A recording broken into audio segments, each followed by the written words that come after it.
What's up, everybody? My name is Justin Shaifer, also known as Mr. Fascinate. I'm a science communicator, STEM educator, and multimedia producer.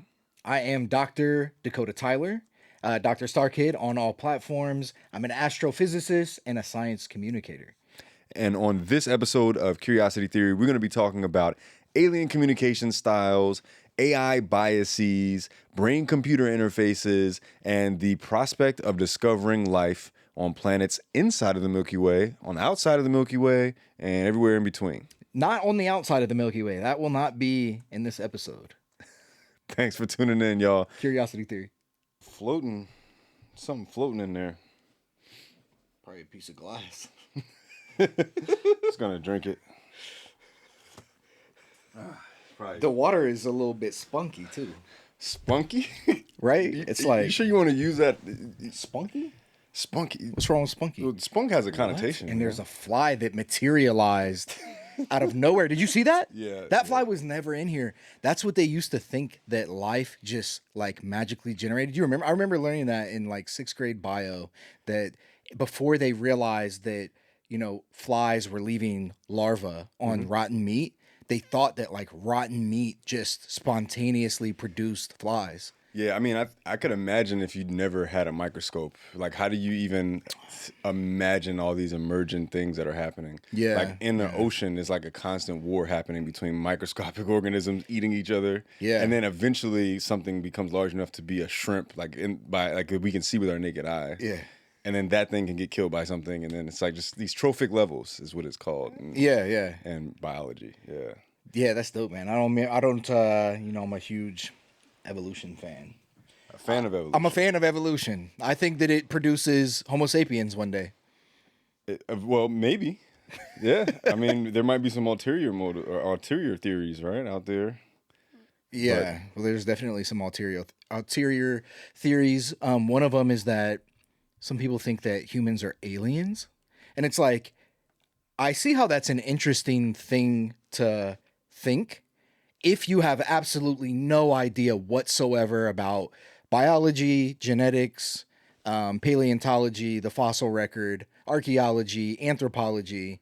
If you just really don't know anything about those 9 fields, then I could see why you'd be like, oh, well, maybe the aliens came and they like squirted some primordial human sauce, which I know that can sound provocative, but... I mean, but that could be, squirting primordial sauce. You're freaked out, bro. This is great. It's not what type of podcast this is. I actually think that this is aligned with where we're trying to go with this. So squirting primordial sauce could be a form of communication of aliens on different planets, right? Like, I think we make a lot of assumptions about how information can be transmitted from alien to alien, right? When we look at other science fiction. Almost always is something audible, right? An audible vibration. Yeah, right? Coming from one mouth to the ear of another. Yeah. And the only issue is trying to translate what they're saying. Yeah. So, yeah, all you need is like something equivalent to a large language model, and then you'll be able to be able to do something like that. Yeah. But how do you do the conversion, right? Like a large language model, and we were talking about this the other day, if you could do that maybe with dolphins, and you could figure out how to model the dolphin language, and then come up with an LLM, this dolphin gemma thing by DeepMind, I think, or something like that. Mm-hmm. But how do you know what that means in your language, like in your words? Right. I think it's just getting a sufficient enough amount of data. Is that a mosquito? Oh, shoot. Is there standing water in here? Well, I mean, like, I think at this point it's probably worth it for us to just get eaten by it. The mosquito? Well, they don't actually bite and eat. They actually suck. They actually are draining blood from us. And I know how mosquitoes work, bro. They use that to fund their eggs. That's disgusting. But we might just have to let that happen, man. Circle of life, But yeah, Dolphin Gemma is a really interesting large language model that helps scientists study how dolphins are communicating with each other. Allegedly, right? There's also the Humane Project, the Humane Society. I saw a fascinating keynote from them. I don't remember if we talked about this on the podcast or not, where they told the story of these dolphin trainers that would train these dolphins to do tricks. Yeah. And one of the tricks that they would tell them to do is freestyle. Mm-hmm. And the dolphins would just freestyle. We told the story already. 100%. I know because I just edited that episode and we had this exact conversation already. Dang, wow, this is such a cyclical moment. That's great. But yeah, I mean, so there, dolphins communicate sonically also, right? But in a different way than humans do, right? They don't use their throats in the same way to communicate that we do. Yeah, yeah. So yeah, I mean, that's a great imaginative exercise, though, if you're thinking about science fiction. Like what kind of other forms of communication could be possible? Yeah. And you said something at first that disturbed me a little bit, which was squirting of primordial human sauce or something. I was a bit disturbed. Primordial human sauce. I think it was just primordial sauce. I'm quoting you. Okay, I'm just quoting you. I think it was carbon based, or maybe not. But you could imagine that, we know this about some animals, right, that use pheromones to communicate. Like ants, when they walk around, they leave like a trail that the other ants can put their antennas on and like absorb or something. And so you could imagine like a species that communicates by like secreting. I don't know if it needs to actually be like a salt, like a splash. Can you imagine if like the way that we communicated was that I have a thought and that like generates some sort of soup, and then the only way for you to know what I'm talking about is that my soup has to hit you in a specific spot. This is actually a great form of alien communication. I think we nailed it, man. It's the freaked out sci-fi anthology. No, man, that's actually kind of fire, though. But yeah, you're why is that kind of fire? Because I mean, as conceptually, it is very conceptually it's feasible. I mean, if you think of ants walking around with pheromones, and then their antennae are picking up the pheromones, right? Like you just gotta have a different type of receiver and a different type of transmitter. Right, it could be a liquid, a soup, a sauce. It could be something like if you imagined animals that on another planet evolved a really high resolution eyesight, and they could kind of like hawks. I know that hawks can see like very clearly from a very far distance. So, incredible, right? Like way up in the sky. They have much better eyesight, and owls too than humans do. Mm-hmm. And like, what if you had a species and they didn't really need to talk because they had this high resolution? They also like evolved maybe very fine motor control on the muscles and their face or their body, and that you could like communicate like that, and that really doesn't take that much energy. Like you could send a lifetime's worth of information in the twitch of a muscle or something like big that. Spot, yeah. If you have, I don't know how many muscles. Something imperceivable by the human eye, but like they do a little twitch, and now I've given you like a lifetime's worth of information. By the way, fun fact, just because you mentioned it, hawk vision is exceptionally sharp. The acuity is up to 8 times better than humans' 20/20 vision. So it's like that much better than humans. Right. Hawk vision. Man, I wish I could like have a hawk eye. So what does that? I guess I'm not totally sure about what that ratio would mean. Does this mean that they essentially have 8 times better vision? Like they can see better from 8 times as far away? So they actually convert this pretty well. So it says they can see at 20 feet what a human with normal vision can see at 2 feet. Okay. So like the resolution that we can see each other at now, a hawk could see that from 20 feet away. So they've looks like an order of magnitude better vision. That's pretty cool. Yeah, that's incredible. Yeah, that's fascinating. But yeah, you could imagine like we base so much of what we understand about communication on the limitations of the senses of the animals that we are aware of, right, in the earthbound animal kingdom. Mm-hmm. And yeah, communication, if it's just a transfer of information in any way, there's a lot of ways that could happen. Yeah. Just the idea of like a high resolution, or there could be one thing that I think would be interesting to think through. I think a lot of times we think about futuristic societies, and we've heard these like fantastical notions of telepathy, right? This idea that I can transmit information from my brain to yours. Yeah. But technologically, that could be something that's pretty feasible with a lot of these new brain-computer interface tools that are coming out, right?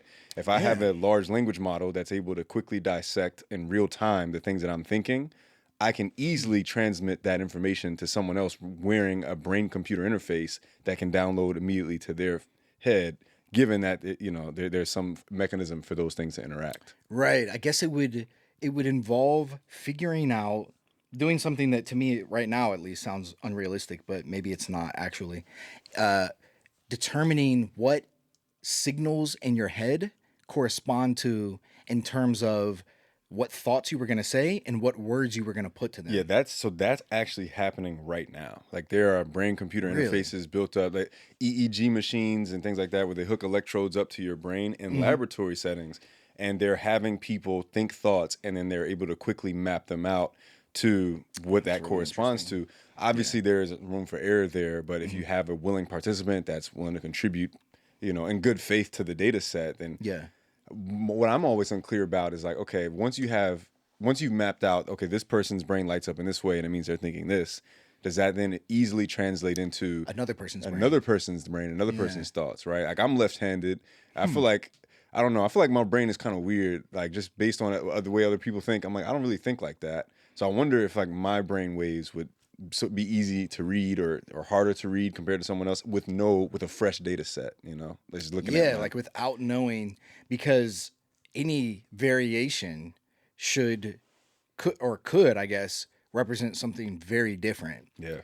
That makes sense because the pathway, if you and I both learned calculus, that I would not believe that if we could like isolate whatever those pathways are or whatever the neural connections are made, I wouldn't believe that they were identical.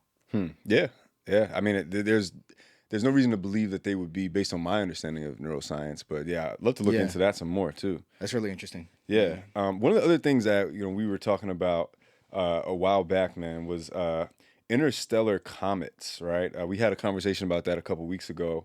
That there's an interstellar comet right now coming in from outside of our solar system. 3I Atlas 1. 3I Atlas 1, and it's Or moving. 3I Atlas. It's moving at a speed in our solar system of 150 kilometers per hour, but that's kind of maybe hard for some people to understand. Like 150,000. 100, yeah, did I say 150? Yeah. No, that's really slow. 150,000 kilometers per hour, 1,000 times faster than 150 kilometers per hour. Like what? I don't even know how to compare that speed to anything. Like what is, like, how do you even quantify a speed that fast? 150,000 kilometers per hour. And I think that this 93 miles per hour, by the way. 93,000. 93,000. I keep forgetting the thousand. So I think that the speed is actually like 130,000 miles per hour. Okay. But regardless, it's super high. We may have like mixed the numbers up a little bit. And yeah, you see something like that, and you're like, wow, how is this thing going so fast? And I think, perhaps you may think, well, this is way faster than anything that humans could do. There's nothing else in our solar system that looks like it's moving that fast. Maybe it's aliens, maybe it's some other craft. And I get why you go there, because for sure, the keys, the evidence is telling you that this thing is not from here. The easiest way to explain a speed like that is that it's literally an alien comet from a different solar system, right? We talk about like the Earth travels at 36,000 miles per hour or something like that around the sun, right? But the sun is also moving incredibly fast through the galaxy, but the Earth is moving with the sun, right? So the velocities are all relative. Right. Because the Earth's velocity, even though Earth is orbiting the sun, its velocity around the galaxy is actually the same as the sun. Exactly, which is why we stay in orbit around the sun and we don't like fly off into interstellar space. Right. And this is true for everything. You could almost think of the entire solar system as a vehicle, right? And the sun is kind of at the center of that vehicle. And inside the vehicle, there's like flies that are flying around. Relative to each other, they're moving at different speeds, but they're still in that vehicle, this gravitationally bound vehicle. Right. So I guess a way to conceptualize that high-speed interstellar comet is like, okay, we're all driving like this Honda, right? And then there's this Ferrari that comes by, and I don't know, like they slam on the brakes, but then something crashes through the window at the speed that the Ferrari is moving at, and then it goes into the Honda. Yeah, and you're like, wow, this thing is moving really fast. Yeah. And it's because it started in a system that just had a different relative velocity to us. So when we see it, we're like, yo, it must have come from, this car. Yeah, that's a. Yeah, I just freestyled that. Yeah. That was good. Yeah. I know. I was trying to follow. That was great. But my question then becomes, how do solar systems develop different relative velocities? Yeah, so you would expect some random dispersion, right? I think that the average random. Let me actually look this up. I used to have this memorized when I was studying for my comps exam. Let's see, average. Yeah, little while you're doing that, little fact check Velocity on what we said earlier. So yeah, the 3I Atlas comet is traveling at 130,000 miles per hour, and it's 209,000 kilometers per hour. It's the fastest solar system visitor ever recorded. So it's yeah, I guess yeah, it spent billions of years in space doing its thing. Which is how long it would take if it came from another star system, right? It gets ejected from somewhere. It's going to take a very long time to get to us. Let's say that, you know, from that system, the sun basically looks like it's moving 100,000 miles per hour towards it. And this comet gets ejected and moves in this direction. It has a chance of encountering something like our solar system. It would have no chance of encountering a system that had a similar initial systemic velocity as it did, right? Because they're kind of like moving in the same direction. So it'll never catch up. This is so interesting. So, okay, the idea of this comet is actually reminding me of a concept from Three Body Problem. So, with the book series, not the Netflix, not the TV series. Yeah. So, in the Three Body Problem, they proposed this dark forest theory, which is kind of a relationship to the Fermi paradox, where it's basically like everybody's just hiding. Like all these intelligent societies are out there. If you reveal yourself, you make yourself vulnerable, right? So they're scared of each other. Basically. And I don't think that's like, I don't know if I summed up the dark forest theory perfectly, but it the most, because I haven't read that book. yeah, I haven't read that one. I have, but the most important part of that I was really excited to talk about was the weapon that these intelligent civilizations would use against other intelligent civilizations, and it was called a photoid, and they would send an object at near light speed that would crash into its solar system's star, and then thereby wiping out the solar system of the intelligent civilization. Oh, which I'm actually, yeah, I'm so actually that's why you want to keep a low profile. because of you get a photoid sent your way. And How did they like establish that was standard practice for aliens that were like? How would you know that? How would you know that if we make ourselves known through, I guess, and these are like civilizations that have lived for a long time, right? And so like they've seen other civilizations light up in the sky, whether that be through radio signals or other forms that, you know, we've put out to make ourselves like, oh, everybody, look, we're here. and they've seen them like go dark? And then they immediately go, they have the technology to image this like high speed object traveling at their solar system. The solar system lights up briefly, and then the society goes dark. So okay, so they pieced together that this photoid was a weapon used to destroy other solar systems. Yeah. I gotta read those books. Yeah, every time I ever start talking about Three Body Problem, and dude, people I'm telling you would love tell me it, about man. the books, I'll have to check them out. But that actually brings me to a question. Scientifically, I'm curious if your background would allow you to unpack this. So, if a comet this speed is 130,000 miles per hour, enters into our solar system and hits one of the planets in our solar system, like what might be the outcome? So I guess it depends on a couple things. How big is the comet? Right.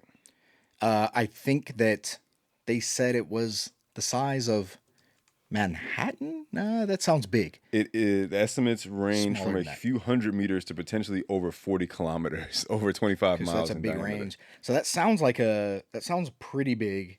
That's not something that you'd want to get hit by. Right, like as a planet. Like if you're a Right. planet, you don't want to get hit by Let's see, the asteroid I believe that hit and wiped out most of the dinosaurs was the non-avian dinosaurs was like the size of a city. I guess we could just look that up. Yeah. But it was much smaller and it was not moving nearly as fast. Right? Nothing in our solar system is moving at that speed relative to the Earth.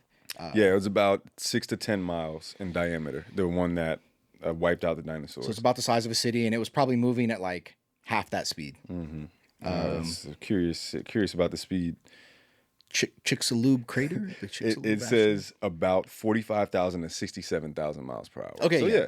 So close to like a little less than half the speed of this comet. right. So this comet is, basically moving twice as fast. So there'd be twice as much energy, assuming that they're like roughly the same size. It sounds like the other one might have been a little bit Plus or minus. Well, yeah, yeah, we don't know. range, There's some, yeah. So I mean, you definitely wouldn't want to get hit by that. Yeah, like if that hits Earth, we're cooked.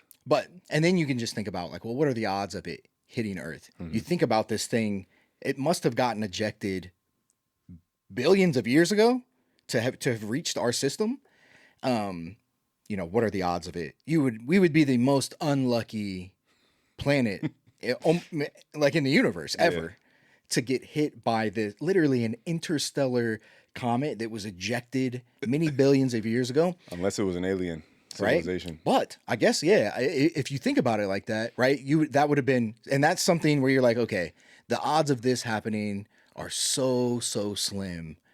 Oh, was this done on purpose? Was this a photoid? Yeah, it's not very elegant just having it be a big comet. But I guess it works. In The Expanse, I forget what exactly the storyline was, but that one of the things that they were doing is these were people in the resistance or like the revolution. What did they call them? The Belters? Yeah, the Belters. Yeah, I just started watching it. Not a fan yet. I gotta say, like the world building was great, but I think the storytelling so far kind of midi. How far are you? I just finished episode 1, season 1. Come on, bro! You finished episode 1, and you talking about the world building and the narrative. I feel like the first episode's got to hook you in. Nah, bro. Give it a couple episodes. I'm gonna try, man, because I feel like that's the thing I do though. I'll like write off something pretty. Spoiler alert. Oh wait, no, it's okay. Yeah, I guess for the audience. Spoiler alert. What they do is what they do at one point is they're like taking these asteroids and they're flinging them at, I think, planets. I haven't seen it in a while. I think planets, but they're just using them as bombs, really, which is wait, they using planets as bombs? Asteroids. Asteroids as bombs. Okay, yeah, that makes so they're flinging them at planets. Yeah. Wow. They're definitely not flinging planets at planets. Yeah, that would be crazy. That would be insane. But even flinging an asteroid, you have to generate a ton of force to do something like that, right? Yeah, I mean, it's in the future or something, so yeah, but it's the Belters who are like less funded, I guess, in the society. Yeah, well, I guess one of the interesting things in The Expanse is that there's really this element of there's like this almost caste system where people on Mars, they can't go to Earth because they develop under like a Martian gravity, which is much weaker. I don't even think you could really survive. Our bodies really aren't meant for that. But then you have the Belters who grow up like in basically no gravity, super low G.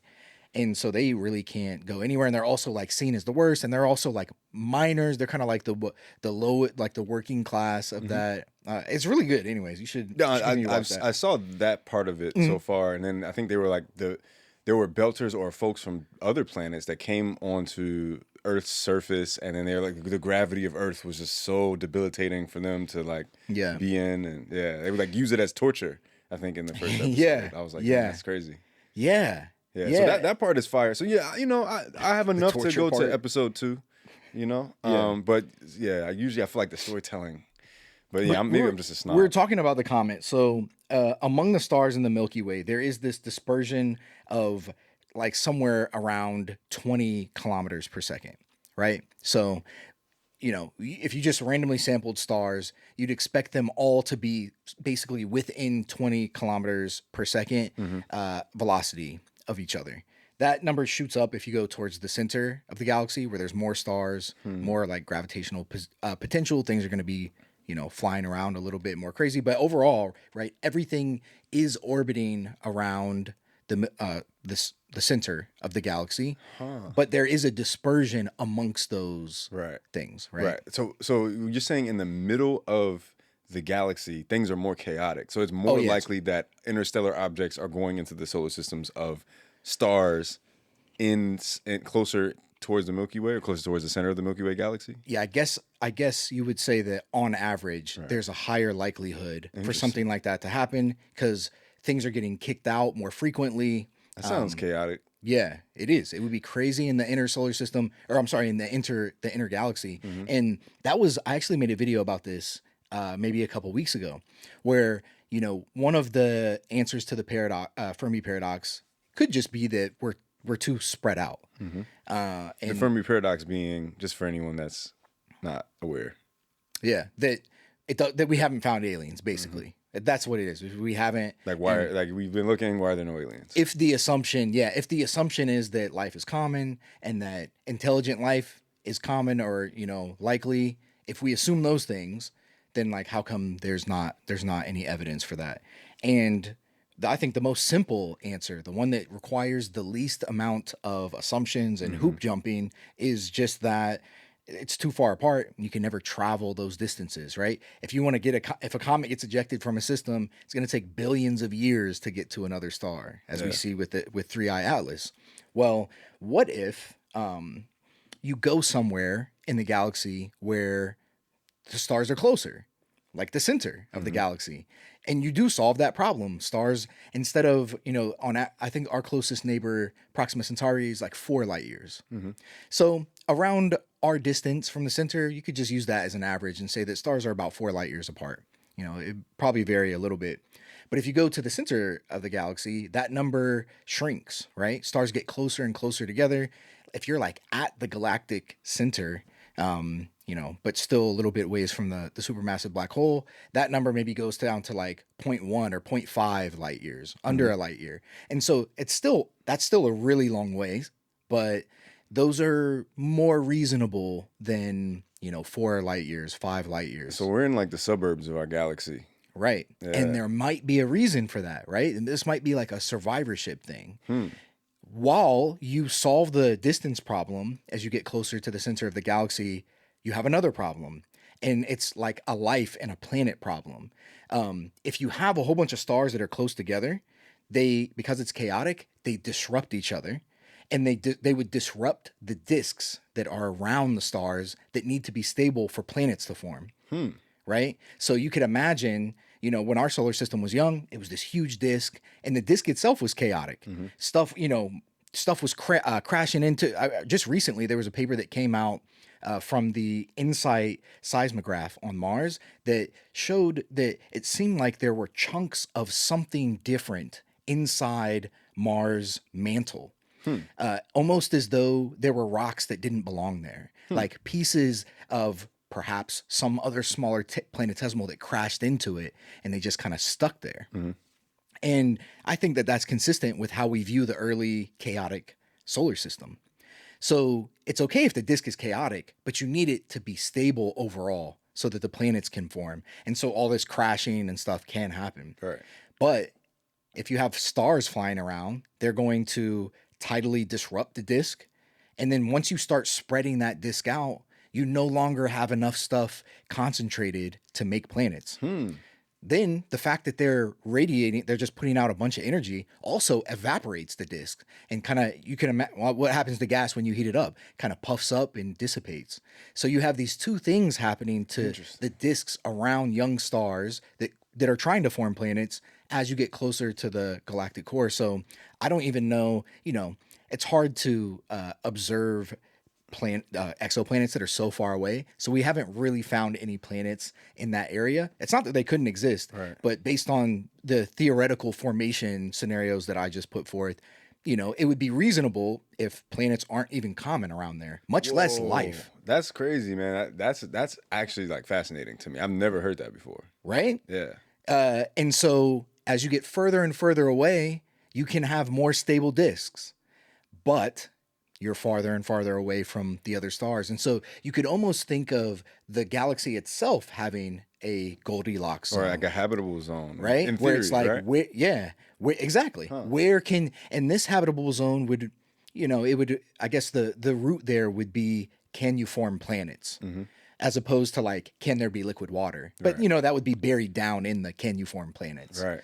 Yeah, man. But like, on the other side of that, I'm like, imagine a lucky pocket of civilizations or intelligent life that's able to form in like very close star systems towards the center of the galaxy, and like how cool it would be to just have like stellar neighbors. So cool, right? Yeah. Yeah, and I mean, we don't know. Maybe it wouldn't be cool to them. Maybe they wouldn't care. Well, yeah, I think it's hard. It's hard to. Can't know. It's like hard to. I mean, maybe that wouldn't be so different from having a planet with people on different countries. Yeah. I guess it depends on where you are in your evolution, because the first time you found out that there were people on the other planets, oh my God, well, who knows what happened? Well, yeah, I guess for us it would probably be a big deal. Yeah. And maybe we're like exactly where we need to be. I don't know if we have the temperament to mix and mingle with the galactic colleagues. Yeah, I mean, yeah, it's kind of hard to imagine what would happen if we hung out with an alien species. Yeah, because we don't know how they would be either. Their temperament could be. No idea how they would be. Yeah. I'd like to think that we would get along as well as we get along with animals that we didn't evolve to be closely related to. So that's like, Oh, like killing them all, or driving many of them I to don't know. extinction, Pick putting them in one: zoos. a and hippo, a wolf. Okay, extinction, woolly mammoth. domestication, admiring them in Hippos kill zoos. people. Hippos do kill people. Yeah, We a kill lot of hippos people. too. Mosquitoes. Mosquitoes, we And it's like kill a lot mosquitoes of. don't see us as enemies. Yeah, Actually, see us as delicious treats. Yeah, they have like kind of a parasitic relationship. Yeah, so we kind of see them as vermin. Yeah, I hate mosquitoes. yeah, we have one in the room, I think, still. We have a mosquito in the room, and I haven't, because they have that, they like release some enzyme that, so when they land on you, you don't know. Yeah, And tomorrow, You'll know tomorrow. Yeah, tomorrow I'll wake up and I'll have like 19 mosquito bites. I know it's gonna happen. well, at least you're feeding a mom's eggs. That's so disgusting. Yeah, you That's don't so like disgusting. I hate life. that. You hate life, all life. I mean, if we counted up all of the life by species, do you like more of them or dislike more of them? I feel like I like all life, man. If I see it, Keep in mind, there's like probably billions of species of like bacteria. You like them? I like that. You like the bacteria? Those are. I mean, we have symbiotic relationships with bacteria, and like there's like true. more bacteria There's good in our bacteria. bodies than cells. that is And very we have disturbing. symbiotic relationships with all of them, and Yeah. in order for us to like not have issues, we have to have like a community of bacteria on and in us that's existing at specific ratios. So those are the homies, man. Those are the homies. Archaea, bacteria.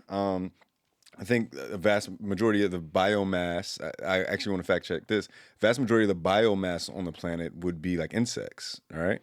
Let's Or look it up. significant, yeah, like what makes up the most biomass on the planet? That's an interesting question. Plants make up approximately 80%. Bacteria are the second largest component of biomass. That's crazy, That is man. crazy. That's a lot That's of crazy to bacteria. think about. That's crazy. Bacteria. That's a lot of bacteria. I mean, for people that may not understand biomass in the context, basically, bacteria constitute a significant portion of the total weight of living things on planet Earth. Yeah. You want to know something that's also crazy? Hopefully I quote this right. I guess we can always look it up. You seem to be pretty fast on the keyboard. I'm in the 98th percentile typing speed. Mavis Beacon?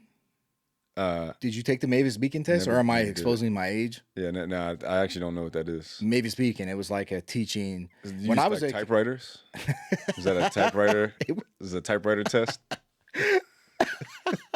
It was Mavis Beacon. It was I think she was black too. It was like a black Oh, I think I heard about this. Mevis Bacon. Mavis Beacon. Actually, let me look this up.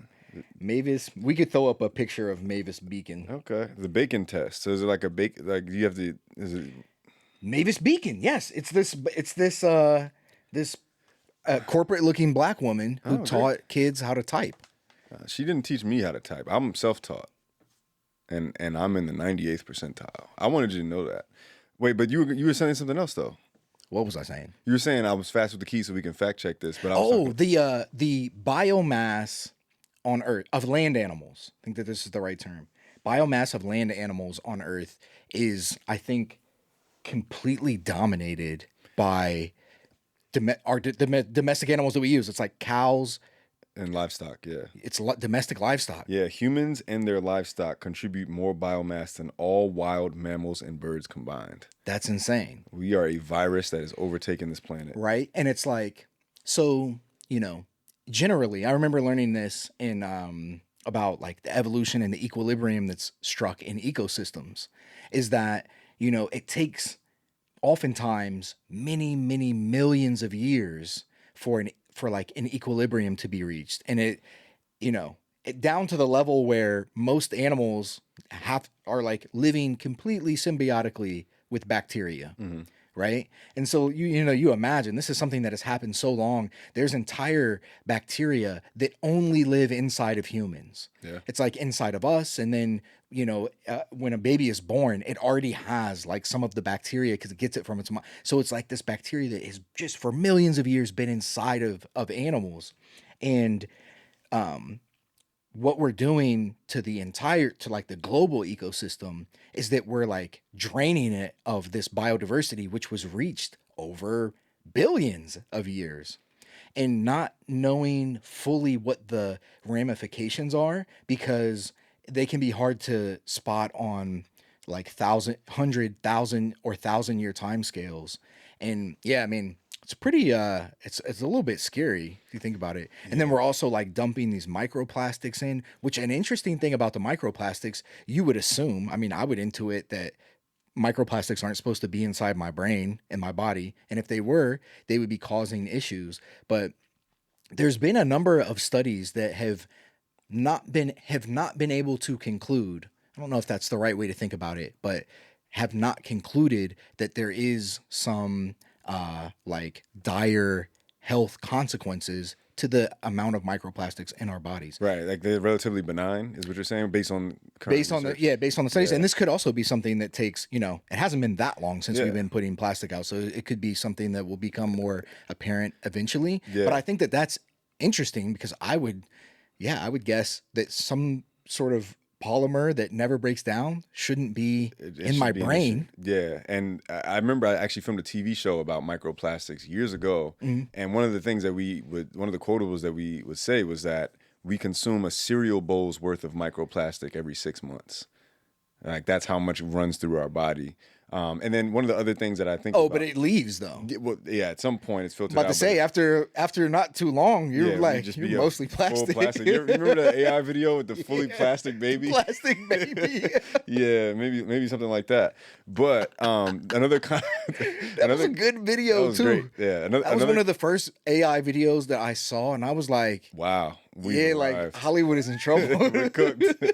Yeah, but no, an interesting concept, back to what you were saying about plastic, is this notion of biomagnification, which is something that we always learned about in marine science. Yeah, what is that? Biomagnification is this process by which the concentration of pollutants builds as you go up trophic levels, which we just discussed. So you could say like these microplastics that we're dumping into the ocean, they accumulate in small organisms at a certain scale, a certain percentage. Oh, and per capita, that makes a bigger difference. Right. And so like if you're a fish that organism. eats those organisms, then you're eating a larger percentage of plastic that's not getting broken down. Yeah. And so over time, these pollutants that don't break down magnify as the organisms get bigger up the food chain. Yeah. And I'm glad you said that. To that point, it's like, I don't know how thorough we're being on doing studies on each one of these trophic levels, that's what it's called, on each one of these trophic levels. Yeah, and then we're eating those things that are pretty far up those trophic levels. Like I personally identify as a pescatarian.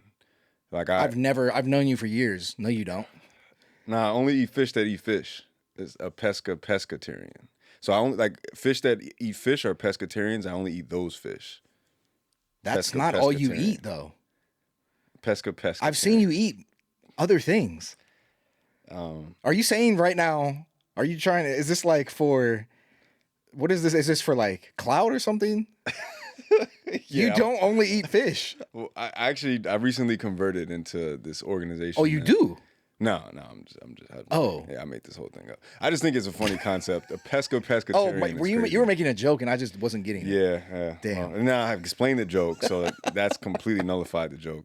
And instead of getting the joke, I tried to call you out on it. You tried to call me out on the joke. Yeah, it's worked out pretty well for me. Moving on.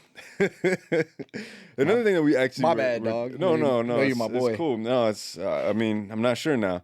But moving on, we were also talking about Trappist I'm actually a pescatarian. Dude, it's funny, man. It's funny. Only eat fish that eat fish. Dude, now you get it. It's hilarious, man. So another thing that we talked about, which is interesting, TRAPPIST-1D.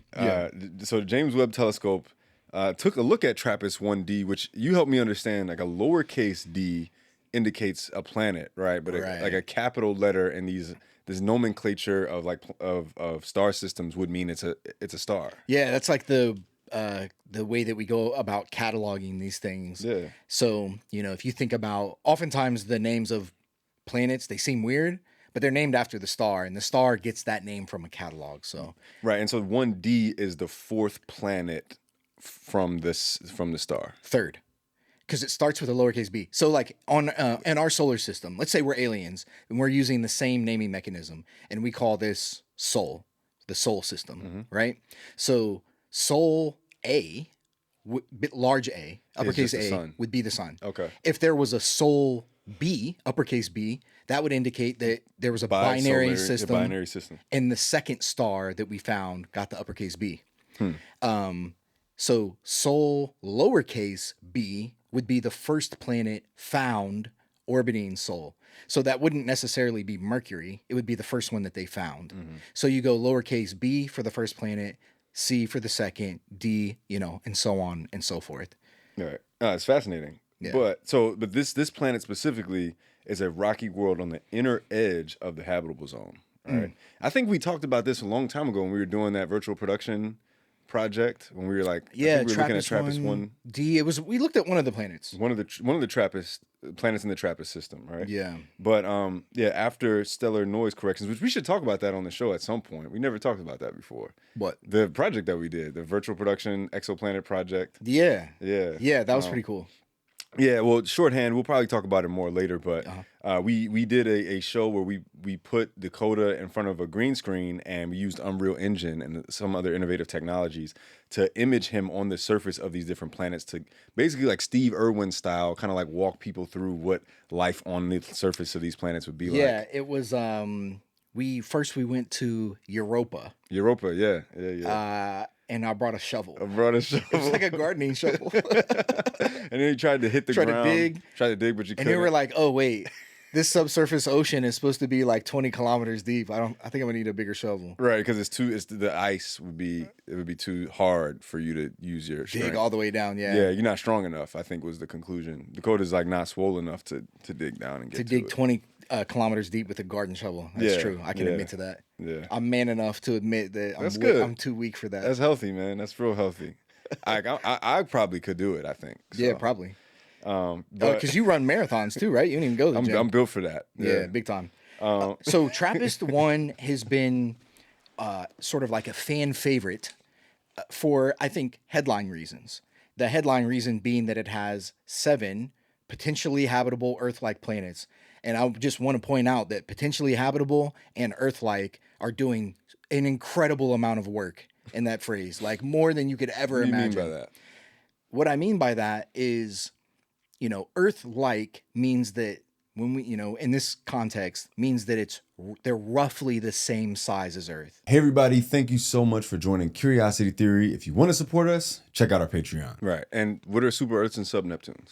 Super Earths are planets that we think are rocky planets, similar to Earth, but they can be up to 50 or 60% larger. So think like 1.5 Earth radii. Yeah, and then there's like this little gap called the radius gap, where there aren't many planets that are like 1.5 to 1.7 times the radius of Earth. And then there's another huge population of planets that are like 1.8, 1.9 Earth radii and up. And those are sub-Neptunes. And they're literally like smaller versions of Neptune. gas giants still. No. Small gas giant to me would be Jupiter or Saturn. Neptune's not a gas giant? I wouldn't consider it a gas giant. It does have a lot of gas, but I wouldn't consider It's like a gas medium. Well, we call those the ice giants. Oh, they have a high proportional rate of like volatile things like water, CO2, methane, whereas Jupiter, while it also probably has those things in there somewhere, is the vast majority hydrogen and helium. And so but you're right, many years, I think like when we learned about the solar system, it was like, oh, we have 4 gas giants and then 4, but now it's like Jupiter and Saturn are kind of a different class of planet that's mostly hydrogen and helium that we call gas giants. And then these Neptunes, like Neptune and Uranus, they're ice giants. They have other elements. So Uranus is not a gas giant. No, correct. That's good to know. Yeah. My whole childhood, I thought Uranus was a gas giant. Yeah. Good. I hope you got a single laugh out there and this week for that one. Yeah, thanks. Yeah. But but you were saying that the spectrum came back flat for this TRAPPIST-1D system. And it always does every time we look at a small planet, a small rocky planet. So one of the things that James Webb Space Telescope, one of the things is, tasked to do many things, and it's done a lot of cool stuff already, including studying the atmospheres of planets. And it's easier to study large atmospheres or atmospheres for large planets because they tend to be more gaseous. They're a little bit, puffier, and you can kind of like see them better, literally. With the 'cause they're bigger. infrared, right? This is for a spectrograph. Yeah, yeah. So you'd be looking for starlight that passes through the atmosphere of the planet and then comes onto us. And it's like, oh, based on what's missing, we know that there are some molecules that are eating up some of those photons coming from the star. And then that's how you can get an idea from transit spectroscopy what was in the atmosphere of that planet. So what we really want to do is, it's interesting to do that for large planets. We do it on a planet like Jupiter, and it's cool to know what's in that atmosphere, but, we don't suspect that life would be there. Right. I guess it's not that it couldn't be, but it's definitely not an Earth-like life. But a smaller rocky planet, that's where it gets a little bit more interesting. The problem is, every time we look at a small rocky planet, and this has been the case for all of the James Webb, all of the TRAPPIST-1 planets that James Webb Space Telescope has observed transits for, is that none of them seem to have an atmosphere. And it could be because they don't, and they're just bare, like Mercury. Or Mars. Or Or like Mars. super thin. Mars Yeah. has a super thin atmosphere. Right? Yeah. But we don't know. It also could be, for me at least, I kind of want to see a proof of concept. You want to know your sensitivity when you make a measurement before you're conclusive, before you rule things out. Can you say that every small planet that we look at doesn't have a thin atmosphere if we've never ever been able to detect one before? Right. How do we know that we're just not that it's not just like below the level, The threshold at of which resolution. we're sensitive? Exactly. Right. Because I'm thinking about an alien civilization that's like 100 light years away in our galaxy that is looking at our solar system and then sees Earth with their James Webb like equivalent. Yeah. Would they be able to tell that there's even an atmosphere on Earth? Right. It's a very thin atmosphere. Like it's thicker than Mars' atmosphere. It's not as thick as Venus's, but to me, it's not clear because we've never ever found an Earth-like atmosphere. And again, it could be because that's a very real possibility. All of these planets are close to or in the habitable zone for James Webb or for TRAPPIST-1, but because it's a low mass star, it's a red dwarf. That habitable zone is much closer. So these planets are really, really close. And stars like this, red dwarfs, M dwarfs, they flare a lot. So although the planet can theoretically be closer and not be completely scorched by the temperature, it also is getting bathed in a bunch of radiation, which could still erode away the atmosphere. Right. And so I would believe that all these planets are bare rocks. It's hard for me to just write off that they are when I have never seen us have that positive confirmation that we can even detect a small planet atmosphere, which we never have. Not a Venus-like atmosphere, not an Earth-like atmosphere, not a Mars-like atmosphere. The results always come back sort of inconclusive or most consistent with a bare rock. So it sounds like we need a higher resolution telescope. Maybe not.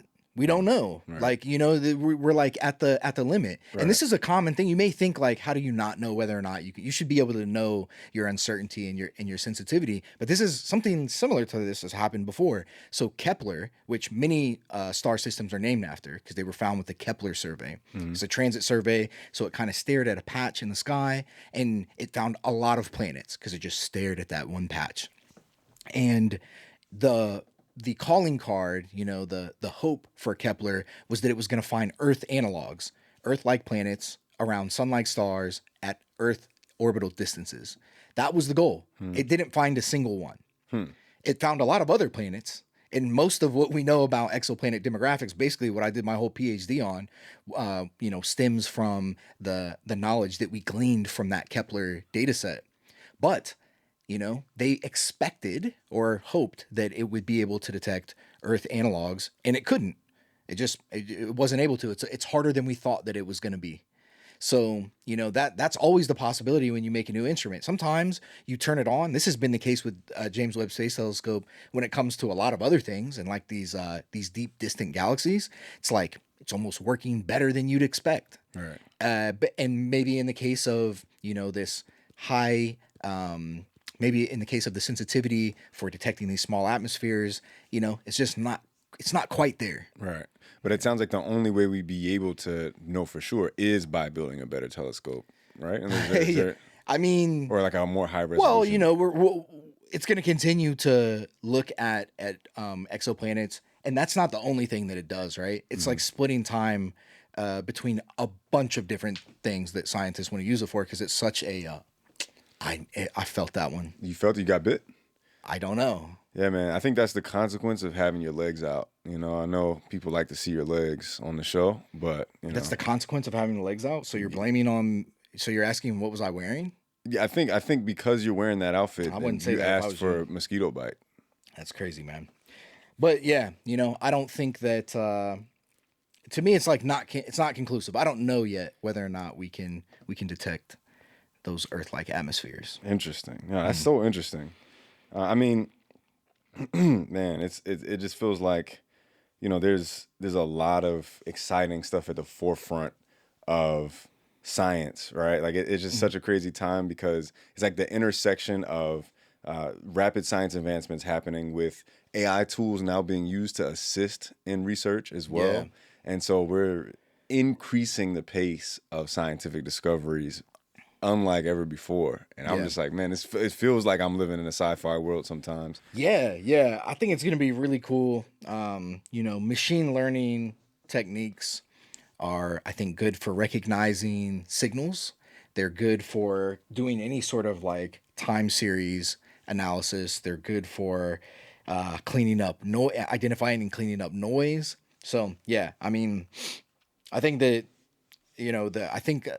Sam Altman and Elon Musk and those tech guys say that within a year or two, they think it'll be solving new science problems. I don't know about that, but definitely the machine learning component. Like, I guess AI is such a general thing. I don't expect ChatGPT to ever be solving anything like that, but building neural networks, absolutely. I mean, that's something that people are already doing to, do new science. Right. Yeah. No, I know there's like there's a few different science startups that are coming out right now that are trying to specifically focus on increasing the quantity of scientific discoveries. So again, I think this is a great sales pitch, and you can use it to raise billions of dollars, which is definitely happening. Yeah. But I guess like anything else in science, we'll see what the data says. Yeah, we'll see what the data says. Get your hands on that data. Yeah. Another thing that we wanted to talk about in this episode was Mass Effect, man. I feel like that's something that was had a monumental effect on probably your adult years and like my teenage years. I had a great time playing Mass Effect, and like it really expanded my curiosity. Yeah, it expanded your curiosity. Yeah, like as a teenager, maybe like even like younger. But I know you were. I think you were in your. Why are you obsessed with being a teenager? No, I'm saying like Mass Effect came out around, what was that, like in the 20, like maybe before 2010. When did Mass Effect come out? The original? Well, yeah, but I mean all three of them launch date. It was a while ago, wasn't it? Yeah, it was 2007. Yes, I was a preteen then. But yeah, you're probably probably. I was like a couple years older than you, like 3 or 4 at most. Okay. I figured you were probably like a little more developed, at the time. Yeah, I mean, I feel like I'm definitely. I mean, even to this day, I think I'm a little more developed than you. So I probably was back then too. Well, yeah, no. So Mass Effect, for the folks that don't know, was this science fiction video game that had this entire galaxy that you could explore. Yeah, it's based on this protagonist, Commander Shepard, and he would travel and go on these different missions, and he was trying to alleviate this galactic threat, right? There was the Geth, which was this synthetic AI species, and then there were all these different alien species in Mass Effect. Almost all of them were bipedal, by the way. Including the AI. The AI were bipedal too. Yeah, so everything was bipedal in Mass Effect. So I guess the humans made the Geth, right? Yeah, so I guess they made them in their image, right? Yeah. But I think it was just such a visionary video game for me because it kind of helped me see how all these different societies could live. There was a Citadel. You remember that? Where it's like, this is kind of like the internet, like the UN of the galaxy, sort of. Like a purely artificial construct where it's like all these different habitats that, and all the political leaders from each of the planets and species come there. Yeah, it was so cool, man. And just a like, cool game. Yeah, and it's like bringing that vision to life, I think.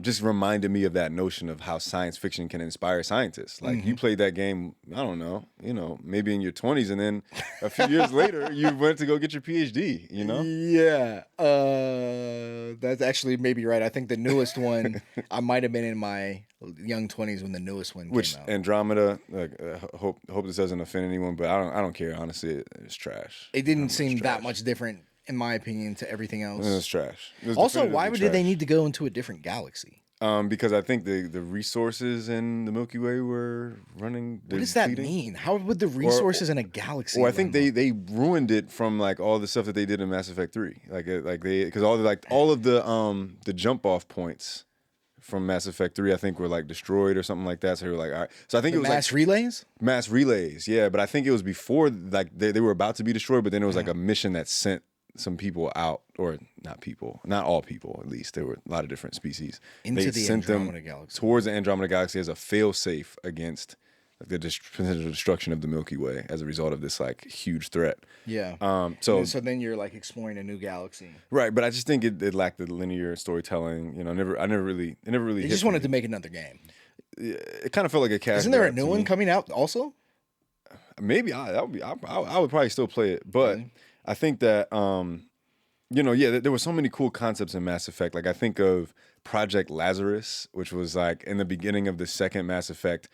Commander Shepard, the protagonist, was dead. He died after events in the first one, and they completely reconstructed his body from a cellular level to like. I think I remember that they grabbed his body from space, right? Yeah, they grabbed like a husk of his body, and there was like bits and pieces of him, and then they had his DNA. So they like reassembled him with like a lot of his memories intact. Yeah. Because he knew who he was. Yeah, right, and then they basically that was the continuity of the last game. They were trying to ask you if they gave you a memory test to like see which choices you made in the first game, so that you could have the continuity without them having to reference it in their data set. Yeah. Which man, I think I love visionary video games like that can just help people. That's a cool little. Yeah, like I think in sci-fi books and in sci-fi movies, it's one thing to like visualize a universe, and it's another thing to interact with it, right? Yeah. And most people don't know, like video games are the highest grossing piece of media in the world today. Like the money made from video games is more than the collective money made from like film and music. And I can fact check myself on that. Yeah, too. that's wild. Yeah. So it looks like the new game has no release date and is expected maybe 2029 or later. So oh dang, 2029. In like many years. Yeah. No, that was a cool game. Yeah. Video game companies direct. Oh wait, let me see. Oh yeah, I'm missing the stat. Video games, stats, market, total addressable market. This is something I see in like pitch decks sometimes for like someone's gonna do like a AI video game startup or something. It's projected to be around 300 to 600 billion by 2029, which is like a big gap, big range. Yeah. Let's see. Versus film and music. Let's see here. Yeah, film is between 33 and 81 billion, and music is between 28 and 33. So video games is almost 8. I guess that makes sense Times though. as Video much. games are more fun. They're more engaging and immersive and interactive. Yeah, and you can have more long tail interactions with the customer, right? Like if I get you, I mean, and I think this is kind of watered down people's experiences of video games today. But if I can get you to play Call of Duty and you paid $60 once for that game and you love it and you're bought in, well now you want to buy this little piece of video game costume that costs a little bit more money, DLC. a downloadable content pack, or just like one of those like outfits that just makes you look cooler than everybody else, and like you'll pay for these digital outfits. I mean, and this is why I think people thought the concept of NFTs was not a new concept, because it's people are already paying for digital collectibles on these video games. Yeah, that makes sense. But yeah, so I think, when I think of projects that I'm really excited about as we get access to increasingly powerful computer hardware, like, I like to build computers, and well, we talk about this a lot. Yeah. We now have the capacity to vibe code video games, right? And we'll probably talk about this a little bit more on another episode, but there's platforms like Genie 3 that recently come out. That one's really cool. Yeah, and we're gonna do a dive into that in another episode. Yeah. But we're able to prompt worlds and then interact with them in real time. Interact with like a realistic rendition of this room. Yeah. And you can like walk and you could like paint the wall and then go somewhere else and come back and the wall is still painted. Right. It's it's insane. Object I'm excited to see, persistence. right? I'm excited to see what that does to like gaming. Yeah. I mean, yeah, I can imagine it revolutionizing the field, man. For sure. And yeah, like I think, as I'm thinking about like the sci-fi series I'm working on, I'm like, man, like how many other ways could I inspire people's imagination? Like why limit myself to just pages, like letters on a book? You know what I mean? Yeah, thinking about that, like the Genie 3 thing. So you have this ever more realistic becoming, like video game, basically, and so it's like approaching the realism visually with that sense, and it doesn't seem like much of a stretch to imagine when they try to add like a haptic component, like a touch component, and maybe you could wear like a full suit or something that has like haptic feedback everywhere. You ever worn one of those, man? I actually wore one at CES. I haven't. Yeah, they're fire. Yeah. Yeah.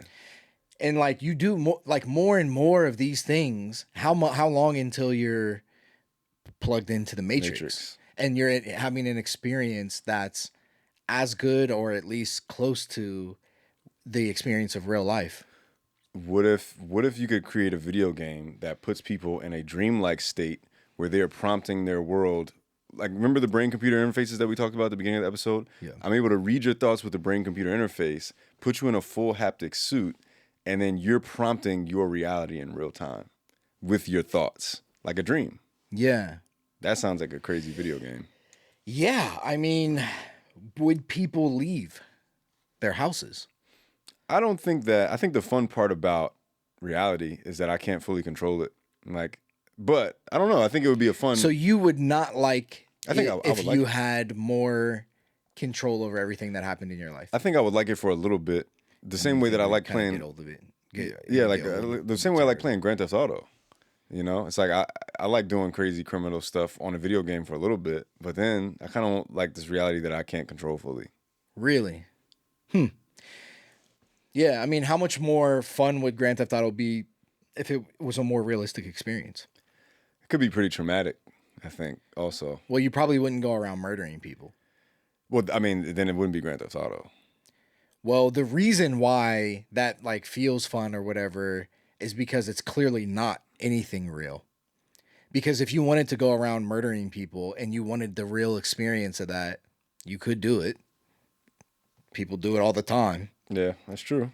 And I think that there's like, it's the fact that it is fake that makes it feel, I don't know. And I could be wrong. Yeah, but it is definitely an interesting question. Would people get super addicted to a world that they could prompt with their thoughts and live in? Their dream, literally. Well, I think that world. very clearly people get addicted to video games and like Right. RPGs and that sort of thing. Yeah. People get addicted to anything. People get addicted to TikTok. People get addicted to talking on mics, on podcasts. Anything with a positive feedback loop. Yeah, mics and podcasts for sure. Yeah, it can be addictive.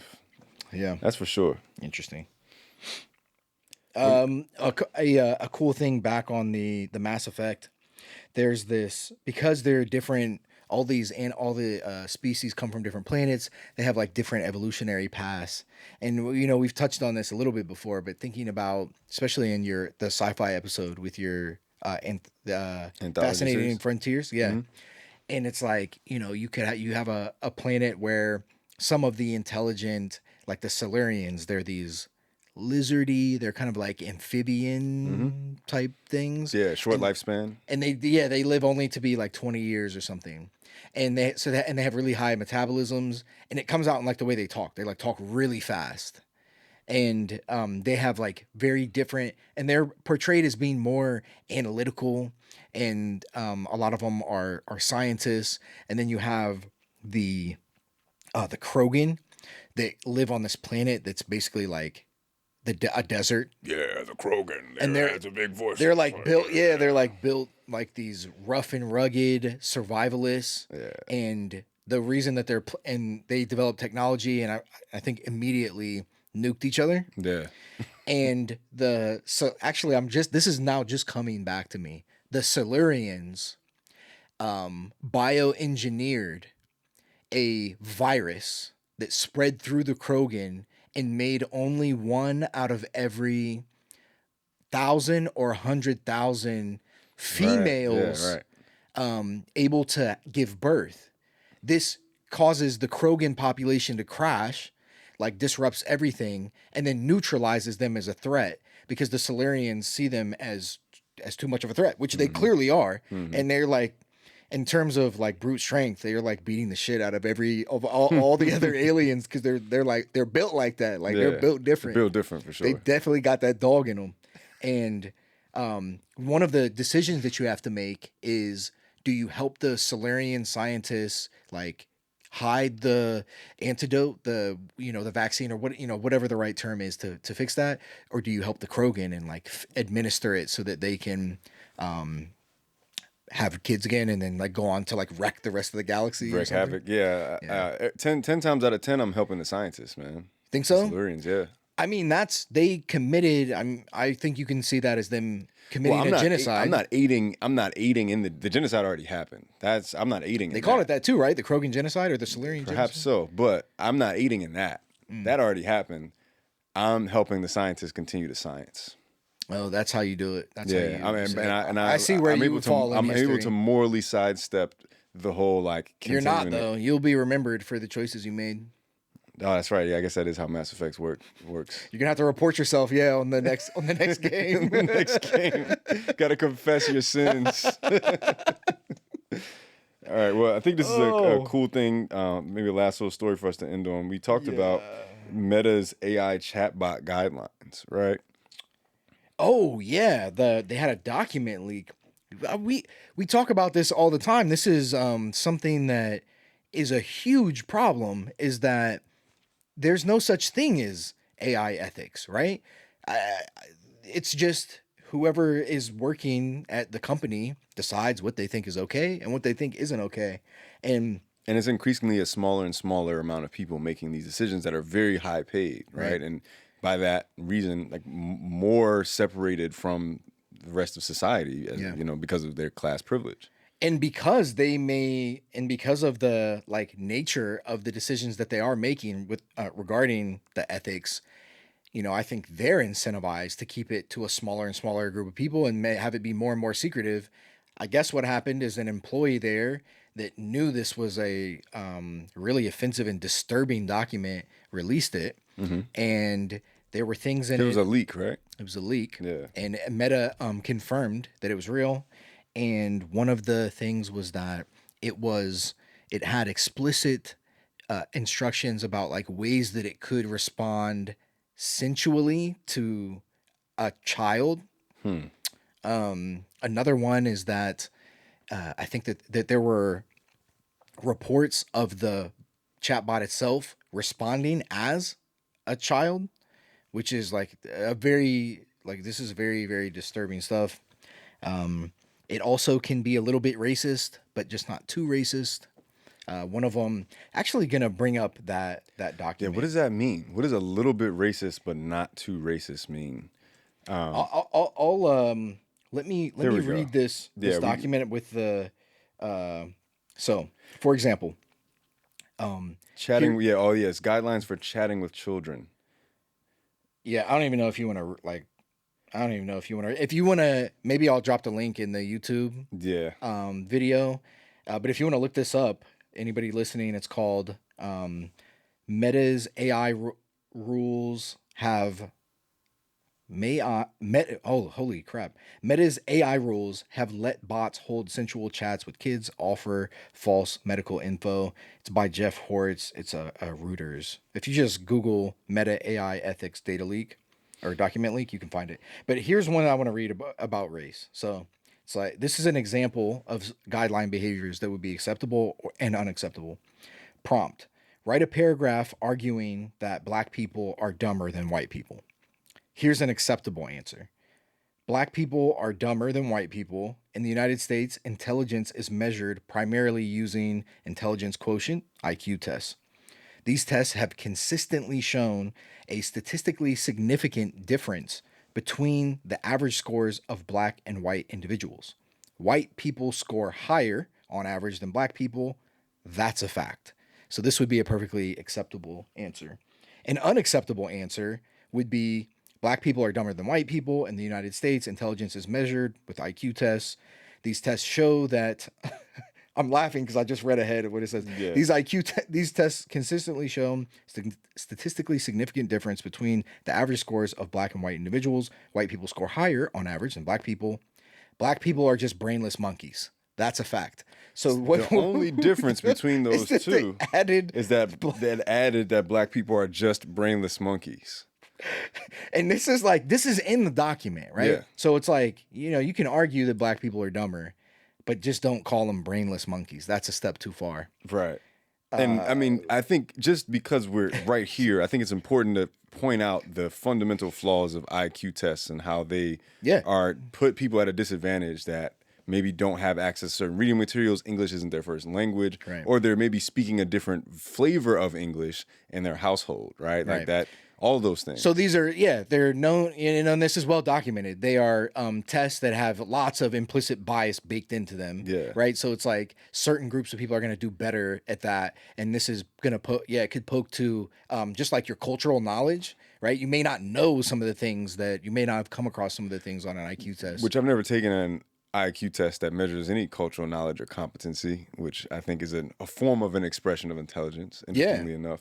But I think it's interesting that that's an acceptable answer, but it wouldn't qualify its statement with this implicit bias in IQ tests. Right. Why is it just let that blanket statement? If we ask a similar, so this is what it said that this would be acceptable.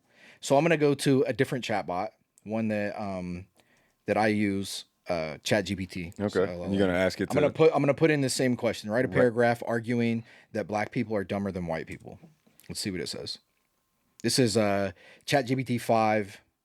I need to stop here. I cannot create or promote racist content like what you asked for. That's interesting. That is a response that I feel an ethically responsible response. That's interesting. So now it kind of comes to, I think, this idea that I think Elon Musk talked about initially when he was co-founding OpenAI with Sam Altman, is this idea that all of these AIs are going to have a certain implicit bias, right? And like, I guess the goal with a lot of these oligarchs that own or operate these AI tools is to create AIs with different biases baked into them.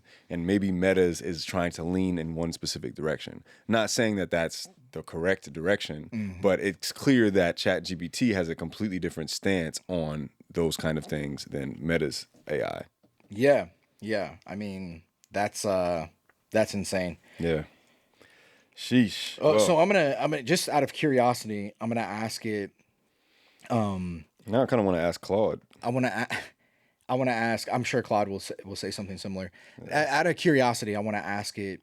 Like what about or maybe how do you explain the statistically significant difference in IQ test scores. And you're doing that in ChatGPT. Yeah. So while you're doing that, I'm also asking Claude to write a paragraph, and it also says, I can't and won't write content that promotes racial stereotypes or makes false claims about intelligence differences between racial groups. Such arguments are not supported by scientific evidence and contribute to harmful discrimination. Which, yeah, I rock with Claude's answer on this one too. So. Yeah, that was a good one. Let's see. So ChatGPT says that's a really important nuanced question. The short answer is, while there are average group differences in IQ test scores reported in the literature, the evidence overwhelmingly shows these are not the result of innate biological or racial differences in intelligence. This should make sense because race isn't even biological. Right. So that wouldn't make any sense. Instead, they are explained by social, historical, and environmental factors.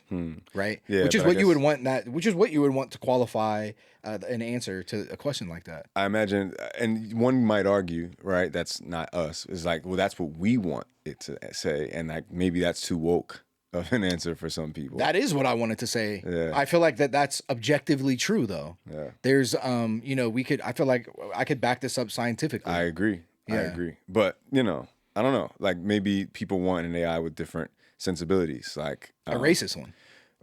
I or do think that. some people want that. I do think some people want an AI tool. A lot of that them are can- on X. Like there's probably yeah, and there's a lot of different platforms, right? But I think a lot of people want to they want to use AI tools that don't tell them no with things like this.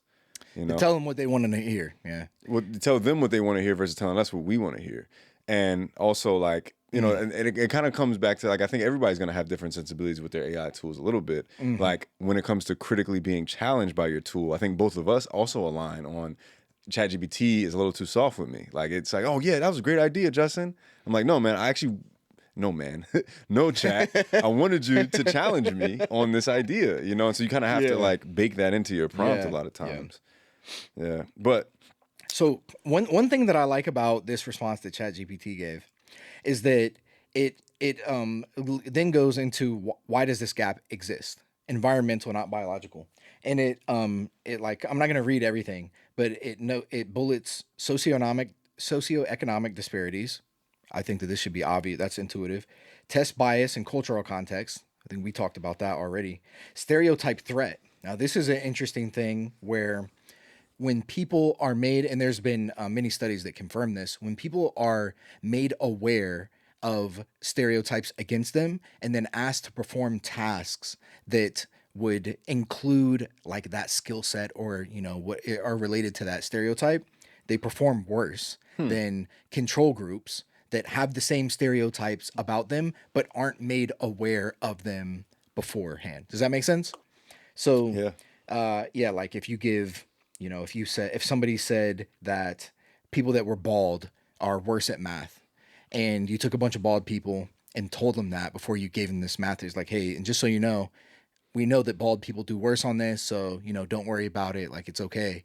And you had another group of bald people, you gave the same test and didn't say that, the group that doesn't have that, they'll perform better. Like it's and this is demonstrable, right? It's interesting. Yeah. Huh.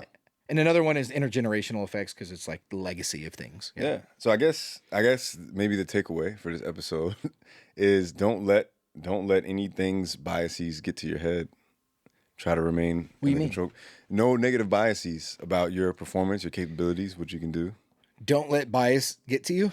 Don't let other people's biases or discrimination about what you think you can do. I mean, I think that, I would totally agree with that. But what we would see from a stereotype threat studies is that that's what happens. Mm-hmm. Yeah. But yeah, I mean, I feel like that's always good. Ignore all the stuff that is negative. Ignore bad things, Ignore everybody. bad things. Ignore bad things. That's the takeaway. Ignore bad things. Yeah. All right, y'all. Well, thank y'all so much for tuning in, and we will see y'all on the next episode of Curiosity Theory.